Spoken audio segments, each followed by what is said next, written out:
All right, ready for a deep dive into something kind of wild. Let's do it. Always up for a wild deep dive. Today, we're tackling AI winning a Nobel Prize in physics. Yeah, You heard right. it's not every day those two worlds collide that spectacularly. Not at all. We're going to break down how the work of Nobel laureates Geoff Hinton and John Hopfield show just how intertwined artificial intelligence and physics really are. And trust me, the connections run deeper than you might think. Way deeper. So to kick things off, these brilliant minds didn't just stumble upon this connection by chance.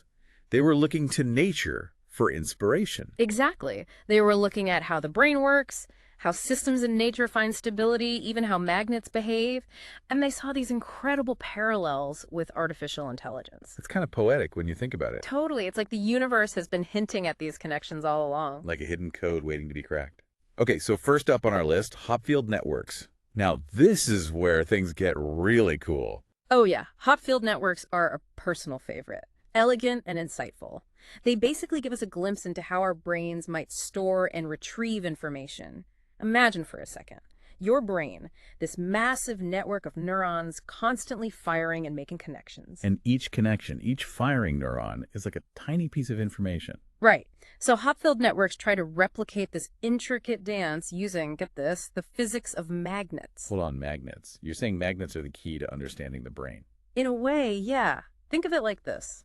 Each neuron in this network is like a tiny magnet that can either be on or off. Just like a computer uses ones and zeros to store information. Now imagine these neuron magnets interacting with each other, just like magnets attract or repel. So depending on the connections, some neurons will be drawn to each other while others are pushed apart. Precisely. And this creates a system where specific patterns of on and off states become stable, like a valley in a landscape of hills.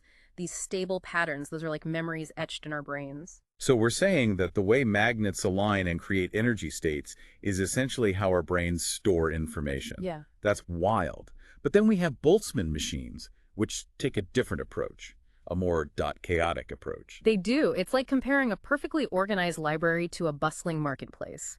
Boltzmann machines draw inspiration from thermodynamics, the study of heat and energy. Imagine you have a jar full of different-sized rocks and you start shaking it. What happens? Well, the rocks are going to bounce around like crazy at first, but eventually they'll settle into the most stable arrangement at the bottom. Exactly. Boltzmann machines work in a similar way. They introduce randomness into the network, allowing it to shake up its connections and explore a wider range of possibilities, rather than just sticking to the most obvious ones. It's like they're embracing the chaos to find those hidden gems. Exactly. And by doing this, by trying out different configurations and letting randomness play a role, Boltzmann machines can often discover more complex patterns and solutions that a rigid, deterministic system might miss. Okay, I'm starting to see how these physics principles are shaping AI.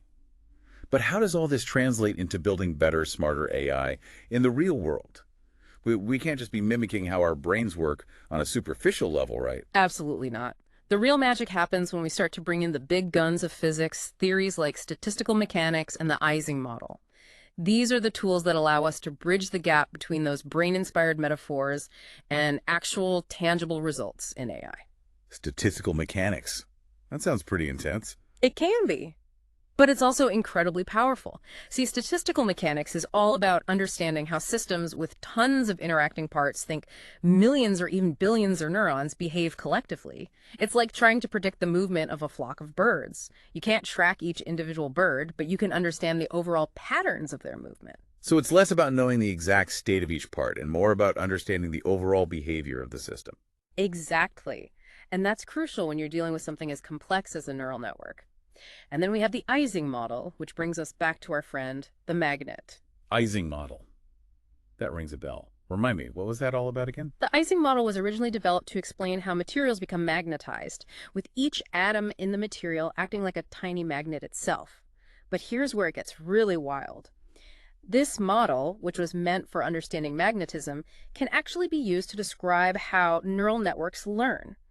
Think about how a network suddenly gets it and makes a connection. That's like a phase transition. So we're saying that the same math that explains how a fridge magnet works can help us understand how AI learns to, say, compose music or write code, That's incredible. It's like unlocking a secret language between completely different parts of the universe. That's a great way to put it. And the beauty of these physics-based models is that they're not just mathematically elegant, they're also incredibly useful. By understanding the statistical mechanics of large networks, we can develop more efficient AI algorithms. Algorithms that can learn faster, use less computing power. Precisely. And even deal with messier, more complex real-world data more effectively. Data that might trip up more traditional AI approaches. It's like by digging deep into the physics of the world around us, we're unlocking new possibilities for artificial intelligence. We're finding these hidden pathways that connect seemingly unrelated fields and using them to create something truly amazing. Exactly, and that's what makes this field so exciting. Who knows what other hidden connections are waiting to be discovered? We've only just scratched the surface. What other seemingly unrelated fields could hold key to breakthroughs in AI? That's something to ponder. Definitely gives you a lot to think about.